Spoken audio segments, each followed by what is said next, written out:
The Dance of the Dragons is one of the most pivotal and fascinating periods in Targaryen history. As a huge fan of the world George R.R. Martin created, not just the shows but the literature as well, there are just so many moments throughout the dance that you can point back to and say, that changed everything. One of those moments that I've found myself exploring lately is Aemond claiming Vhagar. And I ask myself, what would it look like if Aemond never claimed Vhagar? Now, before we jump in, just a quick spoiler warning. I'm going to be talking about what we've seen through Season 3 of House of the Dragon at the time of recording this video, which this past Sunday was just episode 4. And I'm going to be discussing the book Fire and Blood, the source material for the show. Some of what I discussed in the video hasn't happened in the show yet, and it is merely my interpretation of what could happen. The more I replay the war between the Greens and the Blacks, and the more of the House of the Dragon continues to unfold, and the more I revisit Fire and Blood, the more I keep coming back to the question, what would it look like if Aemond One-Eye never claimed Vhagar? My mind naturally starts following the chain of possibilities, the different decisions that would have had to have been made, the different outcomes those decisions could have created, and all of the ways one moment in Targaryen history could have completely reshaped the Dance of the Dragons. First, I think this goes without saying, but I'm going to say it anyway. Vhagar is a monumental force of fucking nature. She is not just another dragon. She is the dragon. The last living dragon of the days when the Targaryens came to Westeros. A dragon that helped the motherfucking conqueror, well, conquer. Unite the 7 kingdoms of Westeros. And objectively, where she ends up, well, it would change everything. Not necessarily in a way that would create a cleaner path to victory for either of the Targaryen factions. With the Greens, it's easy to see some of their greatest advantages during the dance, excluding Vhagar. Otto Hightower's endless plotting, planning, and puppeteering. The small council, for the most part, was on board with the Greens. I will not have this. To hear that you are plotting to replace the king's chosen. They had the wealth and influence of the Lannisters and the Hightower families, and of course, the strategic position of influence they maintained by being in King's Landing when Viserys dies. But as advantageous as these are, the greatest advantage was always Vhagar, and Otto knew it when Aemond lost his eye. What that rogue Aemond has done in winning Vhagar to our side. The boy was right. It's worth 1,000 times the price he paid. So once Aemond claims her, the Greens suddenly possess the single greatest military deterrent in all of Westeros. And that's what makes this whole question so fascinating to me, because it's not just about Aemond claiming Vhagar, but what if the events that led to Aemond's initial opportunity to claim her slightly changed? So the next question is, what if Vhagar never hatched? It's totally a joke. I don't know if it's a good joke, but it's a joke that's going way too far back, way further back than this video wants to explore. Actually, the question is, what if Laena never dies? She survives and gives birth to a son. Then, no question, Daemon stays with Laena. Because in the books, it said the third child she lost was in fact a son, and some accounts even say that Daemon was genuinely fond of Laena. So with a male heir, the dragon power he possesses with Laena by his side, I think he would stay with her and see the potential for claiming the throne himself. Things still unfold similarly when Viserys dies. Otto and the small council still plot and scheme to usurp Rhaenyra, and Daemon flies to her side. But as a temporary ally. Now, with the bonds of marriage tying him to Rhaenyra removed, the degree to which Daemon would actually remain loyal to her decreases 100-fold, and that's probably being generous. This is important, but we will come back to this temporary alliance soon.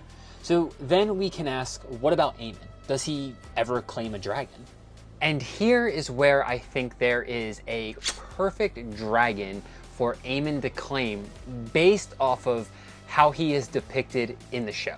We all agree that Aemond is emotionally traumatized by his mother, right? So I can't think of a better dragon for him than Silverwing. As far as female dragons are concerned, she has a more gentle nature that Aemond seems to secretly crave.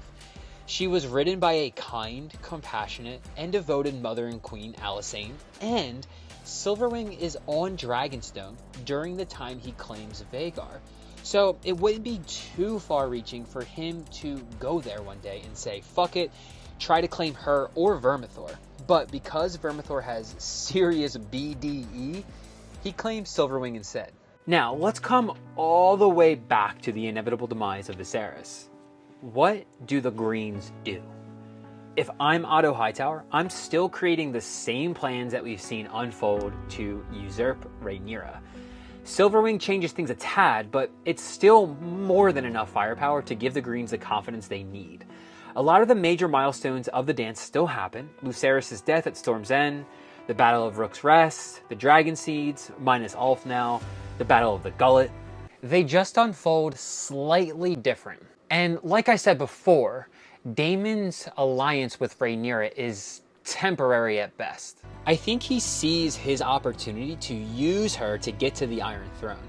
Not through marriage this time, but through treachery. Think about it. The concerns with Rhaenyra as queen still exist within the realm, among the High Lords and nobles, and Daemon will see this. And once the Blacks defeat the Greens, the Lords will convince Daemon to take the throne from Rhaenyra. And who are we kidding? He's not going to need that much convincing. He has an heir who isn't questioned as a bastard, he's seen battle, and he has firepower that is unquestionable. Now here's where my mind starts wandering, because I still see Laena dying. Maybe it's the incest, but these Targaryen women cannot escape pregnancy complications. She gives Daemon the initial male heir, but that's it. Sometime before Daemon claims the throne, Laena still dies during childbirth. But from there, I think history starts unfolding a tad differently. Instead of Vhagar being claimed again, I don't actually think she ever is. And here's why. For the nearly 60-year period between Queen Visenya's death and when Laena claimed Vhagar, she was riderless. She stayed around King's Landing. The book had her near the Blackwater Rush for that period, so I think she naturally returned to that location again after Laena's death. And because of where she is at, I think the war would still find her every now and then. But one thing I keep coming back to with Vhagar is her personality. Even in the show, she doesn't feel like a dragon that's simply waiting for someone to tell her what to do. She tolerates Aemond, but she doesn't exactly respect him. No, Vhagar! No! Don't! Serve me, Vhagar! No! Go out, Vhagar! So I don't really see her bonding with another rider. I think she remains riderless, and after enough battles keep finding her, she eventually flies off somewhere more isolated. She inevitably spends the rest of her life in solitude. I mean, come on, she's an old fucking lady. She wants to die in peace. So that leaves us with 2 questions left to explore. Now I know what you may be thinking. What, Tiny Tyler? You're just saying Vhagar remains riderless and that's it? Well, pretty much, yeah. The whole theme behind the Dance of the Dragons historically is that it basically removed all of the dragons from the Targaryen line. But Fire and Blood, while eliminating like 96% of the Targaryen dragons, does not end with Silverwing dying, nor Sheepstealer for that matter. Silverwing, in fact, makes her lair on an island in the middle of the Red Lake. In Fire and Blood, Silverwing is one of the few dragons that actually survives the dance, and then eventually just disappears from history. In this version, that's Vhagar. I think she returns to the Blackwater Rush, where she spent decades riderless after Queen Visenya's death, but because the war keeps finding her, eventually she leaves. She finds somewhere more isolated, somewhere the war can't follow her, so by the end of the dance, from the perspective of Westeros, the outcome is pretty much the same. The dragons are effectively gone. And the second question, where does Rhaenyra end up? And in this version I'm hijacking from George R.R. Martin, I say she dies. Book Daemon and Show Daemon are very similar, but also different. Book Daemon never has the visions to give him the purpose that fuels his passion for Rhaenyra's reign. He's more self-serving and self-centered. With the strong bastards out of the way, she has no heirs, no obvious succession.